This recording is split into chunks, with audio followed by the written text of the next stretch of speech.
Good morning बच्चों। आज भारतवर्ष में राष्ट्रवाद, नेशनलिज्म इन इंडिया ये चैप्टर है। ये चैप्टर 2 क्लास 10th इतिहास का। तो आज हम इस भारतवर्ष में कैसे राष्ट्रवाद विकसित हुआ इसके बारे में पढ़ेंगे। इससे पहले के चैप्टर में हमने यूरोप में राष्ट्रवाद के उदय के बारे में पढ़ा था। तो अब आगे बढ़ते हैं।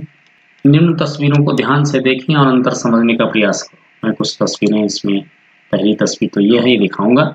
इसको आप ध्यान से देखिए, आपको क्या लग रहा है इसमें। पहले चैप्टर में आपने इसको पढ़ा था। इसमें फ्रांस की क्रांति का दृश्य है, जिसमें फ्रांस में अपने ही राजा के खिलाफ जो है फ्रांस की जनता युद्ध के लिए विवश हो गई थी। और इधर से तस्वीरें हैं। ये आपको ध्यान आ गया होगा, क्योंकि इस चित्र को देख के आपके मन में आ गया होगा, पहनाव को देख के आ गया होगा कि ये चित्र जो है भारत से संबंधित है। भारतवर्ष का स्वतंत्रता संग्राम का आंदोलन ये लिखा हुआ है।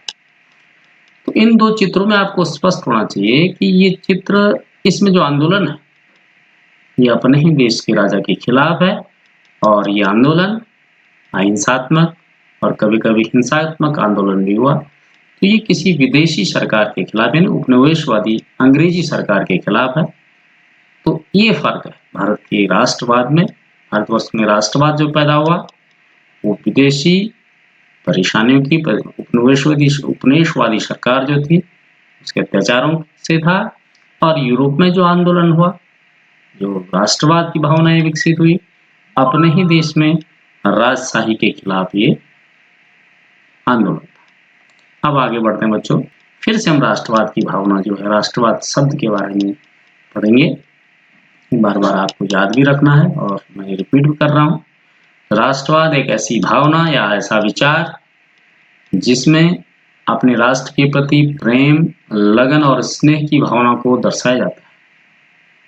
अर्थात राष्ट्रवाद राष्ट्र के प्रति एकता की सोच है, यानी जिस देश में हम रहते हैं उसके प्रति एकता की भावना है, और उसके प्रति, उस देश के प्रति स्नेह, प्रेम और लगन की भावना जो हमारे मन में स्वतः स्फूर्त अपने आप ही निकलती है, वो राष्ट्रवाद है। जैसे भारतवर्ष जैसे अपने मन में आता है तो अच्छा लगता है, और ये कहते हैं कि हम भारतीय हैं, बड़ा गर्व होता है। तो वही भावना जो हमारे मन में है वो राष्ट्रवाद है। अब ये चित्र है बच्चों। अब ये सारे के सारे ये चित्र आपके दिमाग में आ रहा होगा, ये फ्रेडरिक सारियो का बनाया हुआ चित्र। ये दुनिया को जो है स्वतंत्रता और जनतांत्रिक गठबंधनों का देश माना गया कि कल्पना इन्होंने की थी। उसमें भारत, ये तो 1848 में हो गया था, लेकिन भारतवर्ष 1947 में इस कड़ी में शामिल होने का प्रयास भारतवर्ष ने किया। देखो बच्चों, भारतवर्ष का तिरंगा झंडा लहरा तो ये लोग बड़े खुश हो रहे हैं, और अच्छा हमें भी लग रहा है देखते हुए, अरे अपना देश का झंडा। लेकिन इधर यूरोपीय है, लेकिन यहाँ अपने देश का झंडा है। सरदार भगत सिंह जी फांसी पर लटके थे। राजगुरु सुखदेव और सरदार भगत सिंह जी को एक ही दिन फांसी पर चढ़ाया गया था। इधर से बहुत सारे आंदोलन हो रहे हैं, आगजनी हो रही है, जय हिंद, भारतीय गणवेश परिवेश में लोग बैठे हुए हैं।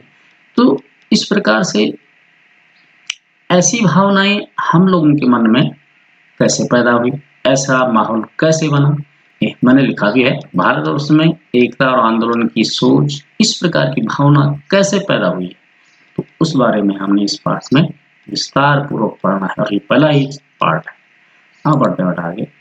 भारतवर्ष में राष्ट्रवाद के विकास के 3 प्रमुख कारण हम पहले पढ़ते हैं: राजनीतिक कारण, आर्थिक कारण और सामाजिक कारण। राजनीतिक कारण में ये था बच्चों, भारतवर्ष के लोगों के मन में इसलिए राष्ट्रवादी भावनाएं पैदा हुई क्योंकि अंग्रेजों ने भारतवर्ष में डिवाइड एंड रूल की नीति अपनाई, फूट डालो और राज करो की। क्योंकि भारतवर्ष, जैसे वो आपको मालूम है, लगभग 600 राजा यहाँ पे थे। अंग्रेजों ने उन एक दूसरे राजाओं को लड़ाया और अपने आप राज किया।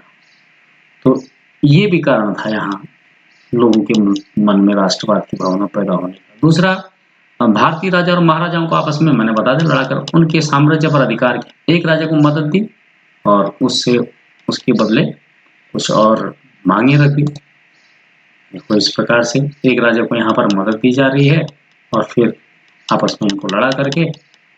ये वही चित्र जो है मीर कासिम के टाइम का था, प्लासी का युद्ध, उसके बारे में थोड़ा आगे बताऊंगा मैं। इस प्रकार की कल्पना, देखो यहाँ ये भारत के राजा हैं, ये अंग्रेज अधिकारी हैं, ये आपस में मिल गए और इन्होंने यहाँ युद्ध कर दिया। इस तरह से फूटा लो राज करो।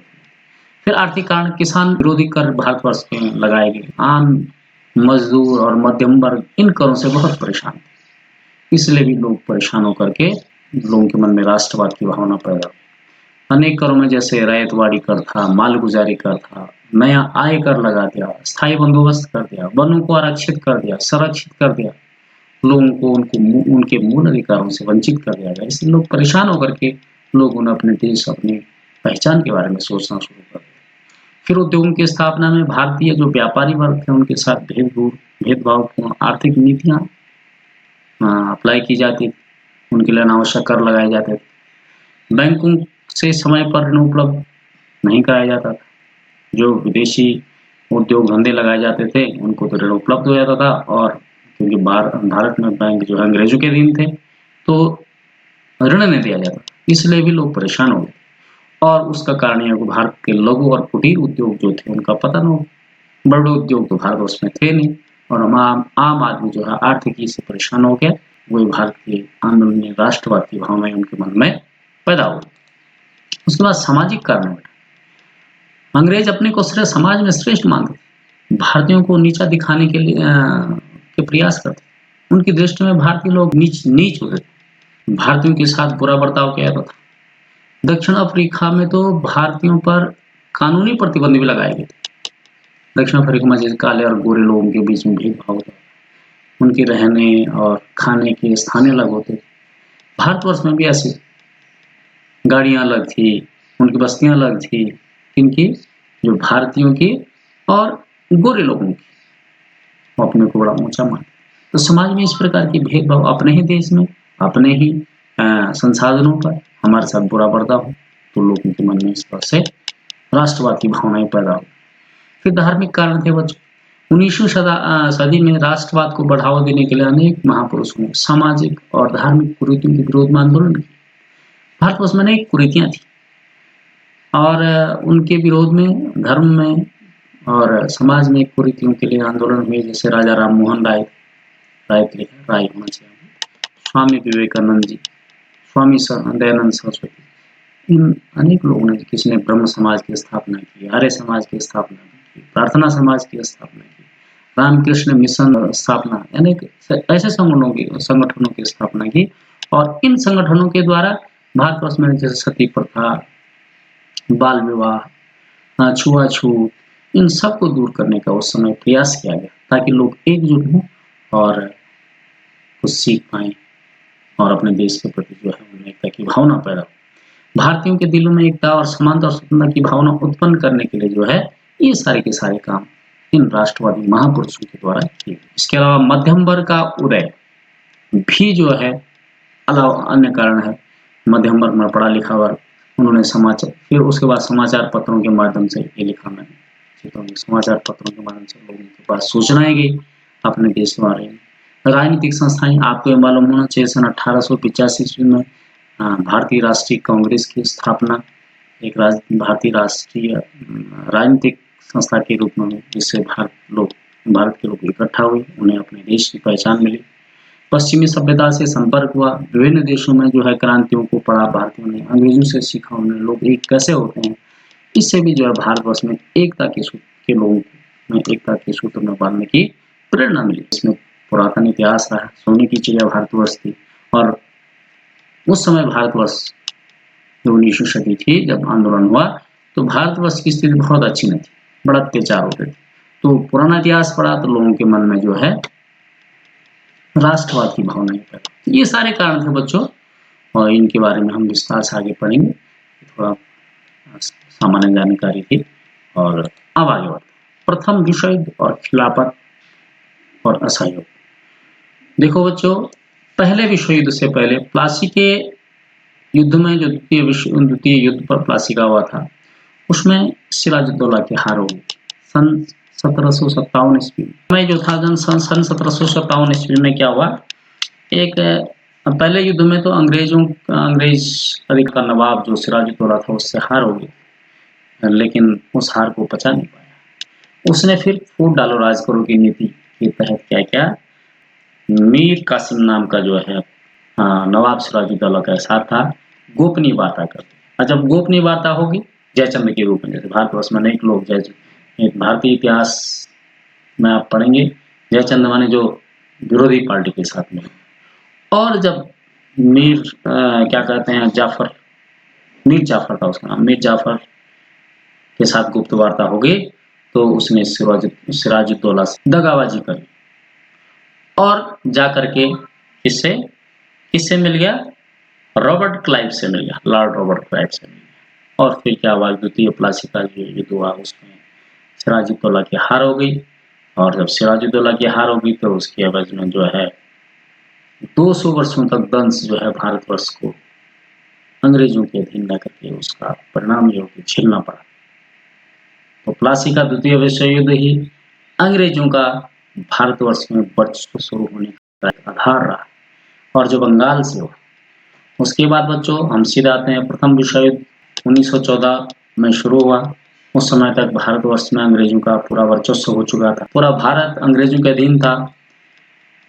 युद्ध पर बहुत खर्चा हुआ और भरपाई करने के लिए फिर भारतवर्ष में नहीं कर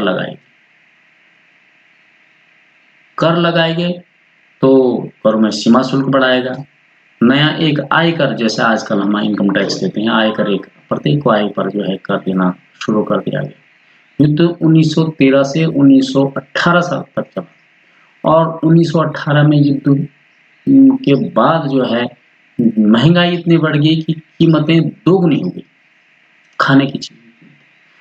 और उसके अलावा क्या हो बच्चों, महात्मा गांधी जी ने भी भारतवर्ष में या भारतीयों ने इस वजह से अंग्रेजों का साथ दिया क्योंकि प्रथम विश्व युद्ध जैसे ही समाप्त हो जाएगा तो स्थिति सामान्य हो जाएगी। इसलिए जो है लोगों ने, भारत के जितने भी जनमानस थे उन्होंने अंग्रेजों का साथ प्रथम विश्व युद्ध में दिया। अंग्रेजों ने 1915 में महात्मा गांधी जी को केसरी हिंद की उपाधि दी। और इसके अलावा जो है गांव में सिपाहियों को जबरन भर्ती कराया गया, जबरदन माने जबरदस्ती सेना में भर्ती करा करके और विश्व युद्ध में झोंक दिया गया। इसलिए भी लोगों के मन में जो है विरोध की भावना अंग्रेजों के खिलाफ आई और जबरन भर्ती करने के पश्चात कितने ही लोग मारे गए, कितने भारत के नौजवान मारे गए। उसी दौरान बच्चों इसी 17-18 1917-1918 के बीच जो है फसलें बर्बाद हो गई, खाने की कमी हो गई और अकाल जैसी स्थिति पैदा हो गई। और उसके अलावा जो है फ्लू की बीमारी और पैदा हो गई, यानी दुर्भिक्ष यानी खाने की कमी और महामारी के कारण भारतवर्ष में 120 से 130 लाख लोग मारे गए। लेकिन जैसे ही प्रथम विश्व युद्ध समाप्त हो तो अंग्रेज अपनी जो उन्होंने पैक्ट कर रखा था कि भाई हम भारतवर्ष को आज़ाद कर देंगे, रियायत देंगे, ये हुआ नहीं। और जब ये नहीं हुआ तो स्थिति और बिगड़ गई और टैक्सेस बढ़ गई। इसके बाद क्या हुआ बच्चों, महात्मा गांधी जी का भारत आ गया। 9 जनवरी सन 1915 को महात्मा गांधी जी दक्षिण अफ्रीका से भारत आए। आपको ये मालूम होना चाहिए प्रवासी जो विदेशों में रहने वाले, आजकल बहुत सारे प्रवासी लोग विदेशों से भारतवर्ष में आ रहे हैं। तो उसी तरह से 9 जनवरी को भारत आए, उस दिन को जो है भारतवर्ष में प्रवासी भारतीय दिवस भी मनाया जाता है। तो दक्षिण अफ्रीका में भारत लौटे थे तो देखो बच्चे चित्र, ये दक्षिण अफ्रीका की क्रिकेट की टीम आजकल आप माने और ये महात्मा गांधी जी। तो महात्मा गांधी जी का एक चित्र जो है दक्षिण अफ्रीका है। दक्षिण अफ्रीका में जब महात्मा गांधी जी थे उन्होंने देखा कि वहां अंग्रेजों के लिए गाड़ियां अलग होती थी, काली चमड़ी के लोग होते, जो भारत का और दक्षिण अफ्रीका के जो लोग थे उनमें बड़ा भेदभाव था। The discrimination on the basis of the colour, रंग के आधार पर वहां भेदभाव होता था। अब जब रंग के आधार पर भेदभाव होता था तो उनके लिए गाड़ियां अलग, खाने पीने के लिए, खेलने के लिए, घूमने के लिए सारे के सारे अलग अलग वहां पर जो है व्यवस्था है। तो महात्मा गांधी जी जो है एसी जो टिकट होते थे किसमें, ट्रेन में, उसमें केवल अंग्रेजी बैठ सकते। महात्मा गांधी ने टिकट लेकर, वो पढ़े लिखे थे, बैरिस्टर थे। वो तो महात्मा गांधी जी एक मुकदमा लड़ने गए थे, उनको गाड़ी से बाहर निकाल, गाड़ी से बाहर निकाल और महात्मा गांधी जी को बहुत बुरा लगा। तो महात्मा गांधी जी ने दक्षिण अफ्रीका में भी रंग भेद नीति के खिलाफ सत्याग्रह आंदोलन किया था। उन्होंने क्या किया था? सत्याग्रह का आंदोलन किया था। तो अब उस आंदोलन में उनको सफलता मिली, तो भारतवर्ष में जैसे वो आए तो उन्होंने भारतवर्ष में देखा तो बहुत बुरी स्थिति है। अंग्रेज कहीं बागानों में मजदूरों के साथ, भारतीयों के साथ बड़ा दुर्व्यवहार कर रहे हैं। तो जैसे भारतवर्ष में आए तो 1916 में लिखा, बिहार के चंपारण में उन्होंने देखा कि बागान में जो काम करने वाले उनकी स्थिति खराब है, उनसे जबरदस्ती नील की खेती कराई जाती है। नील की खेती खाने के लिए वो तो कपड़े जो, क्योंकि अंग्रेज लोगों की जो है कपड़े का व्यवसाय, तो कपड़े मिल, सूत की मिलें थी, उन मिलों के विकास के लिए नील बहुत जरूरत होता है। और नील की खेती, अगर किसी खेत में 3 बार नील की खेती की जाती, वो उसकी उर्वरकता खत्म हो जाती थी और वो ओसर हो जाती, तो उससे बहुत परेशान थे किसान। तो महात्मा गांधी जैसे भारतवर्ष में आए तो ये अंग्रेज अधिकारी महात्मा गांधी जी बात कर रहे हैं। उन्होंने सत्याग्रह आंदोलन किया बिहार के चंपारण में, और इसके खिलाफ संघर्ष उन्होंने किया तो उनको सफलता मिली 16 में। तो 15 में भारत आए, 16 में इन्होंने ये आंदोलन। फिर 1917 में उन्होंने गुजरात के खेड़ा जिले में किसानों की फसल खराब हो गई और प्लेग की बीमारी, महामारी भी उसमें हो गई, हमने पहले भी इसकी चर्चा की थी। तो बच्चों फिर लगान और कर चुकाने के खिलाफ उन्होंने जो है सत्याग्रह आंदोलन किया, क्योंकि फसलें खराब होगी, लोग, महामारी थी, कहाँ से किसान कर और लगान चुकाते। लेकिन अंग्रेज थे कि मान ही नहीं रहे, आंदोलन में आए। फिर 1918 में महात्मा गांधी जी फिर अहमदाबाद में सूती कपड़ा कारखानों के मिल मालिकों के विरोध में मजदूरों के साथ सत्याग्रह आंदोलन। काम के घंटे ज्यादा होते थे, मजदूरी कम होती थी, मजदूरों के पास किसी प्रकार के कोई अधिकार नहीं। तो इस प्रकार से महात्मा गांधी जी मजदूर और नेताओं के साथ जो है जाते हुए दिखाई दे रहे हैं, और उन्होंने ये सत्याग्रह आंदोलन, तो तीनों के 16, 17 और 18 जैसे भारतवर्ष में आए तो उन्होंने आंदोलन किया, उनको इनमें सफलता मिली। इस आंदोलन से गदगद होकर के महात्मा गांधी जी ने फिर सत्याग्रह का विचार अपनाया। सत्याग्रह क्या होता है, ये बहुत महत्वपूर्ण है। ये महात्मा गांधी जी का चित्र, मोहनदास करमचंद गांधी जी, ये राष्ट्रपिता के नाम से जाने जाते हैं। इनका जन्म जो है 2 अक्टूबर सन 1869 ईस्वी को भारतवर्ष के पूर्व गुजरात के पोरबंदर नामक स्थान पे हुआ था, और 2 अक्टूबर को पूरे विश्व में संयुक्त राष्ट्र संघ के द्वारा जो है 2 अक्टूबर को अंतर्राष्ट्रीय अहिंसा दिवस के रूप में माना जाता है। मानी इनके विचार और इनके दर्शनों को भारत ही नहीं बल्कि पूरा विश्व सलाम करता है, मानता है। तो बच्चों ऐसी महान विभूति भारतवर्ष में रही, और इन्होंने सत्याग्रह किया। सत्याग्रह का मतलब सत्य की शक्ति पर आग्रह और सत्य की खोज पर जोर देंगे। उन्होंने कहा कि सत्य में ही ताकत है। अगर इसका मतलब ये हुआ कि अगर आपका उद्देश्य सच्चा है और आपका संघर्ष अन्याय के खिलाफ है, तो उत्पीड़क से मुकाबला करने के लिए आपको किसी शारीरिक बल या ताकत की जरूरत नहीं।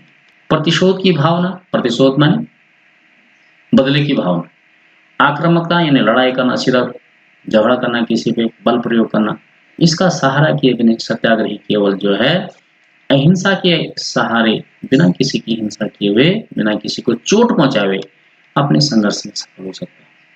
तो इसके लिए व्यक्ति को क्या करना चाहिए? दमनकारी शत्रु जो है, माने जो किसी पर दमन कर रहा है, जैसे अंग्रेज भारतवर्ष में दमन कर रहे, उसकी चेतना को झंझोड़ना है, उसको दिमाग चेतना माने मस्तिष्क, सोच पर जो है झंझोड़ना है, ताकि उसे ये लगे यार मैं गलत कर रहा हूँ। तो ये सत्याग्रह, ये परीक्षा में आ सकता है। सत्याग्रह से आप क्या समझते हैं? सत्याग्रह का मतलब होता है कि सत्य की शक्ति के द्वारा आग्रह करना।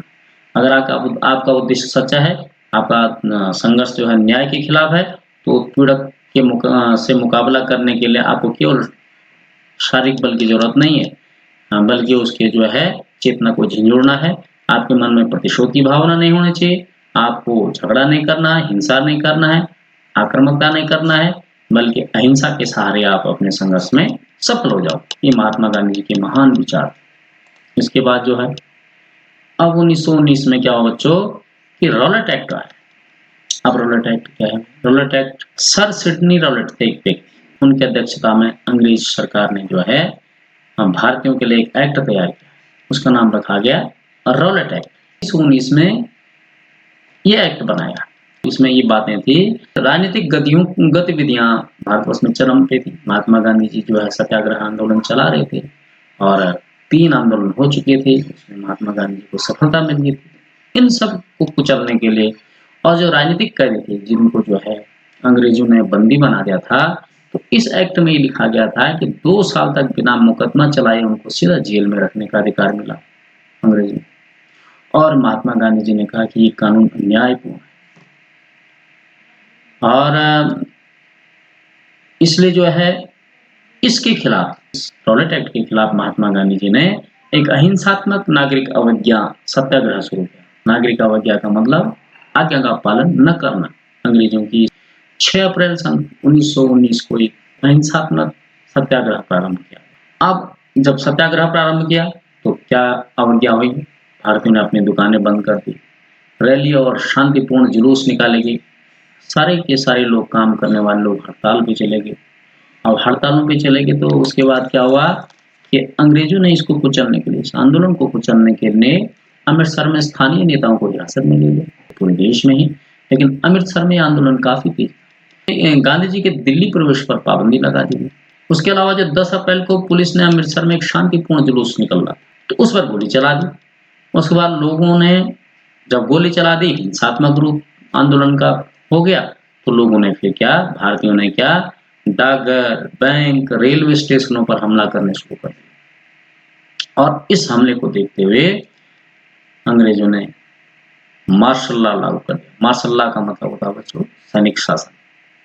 जब सत्ता सीधा सेना के पास चली जाती है, सेना को सारे अधिकार होते हैं और सेना को आपको मालूम है, सेना गोली के बल पे शासन करती है और उसकी कमान दे दी गई जनरल डायर को। कमांडर था उस मार्शल लॉ का जनरल डायर। अब इसके बाद क्या होता है? अब होता है बच्चों जलियांवाला बाग हत्याकांड। अब जलियांवाला बाग, आप बाग समझ रहे होंगे, ऐसा बाग नहीं है, ये जगह का नाम है। जलियांवाला बाग एक स्थान है जो पंजाब के अमृतसर जिला है, वहां है। तो 13 अप्रैल 1919 को क्या है, 13 अप्रैल को आपको मालूम होगा यहाँ भी बिखोती का मेला होता है रुद्रप्रयाग, तो इसको बैसाखी का मेला भी कहते हैं। तो पंजाब में बहुत बढ़िया ढंग से इस मेले को मनाते हैं। तो 13 अप्रैल सन 1919 को अमृतसर के इस स्थान पर, किस स्थान पर, जलियांवाला बाग स्थान पर बैसाखी के दिन लोग जो है खूब मेले में जुटे हुए थे।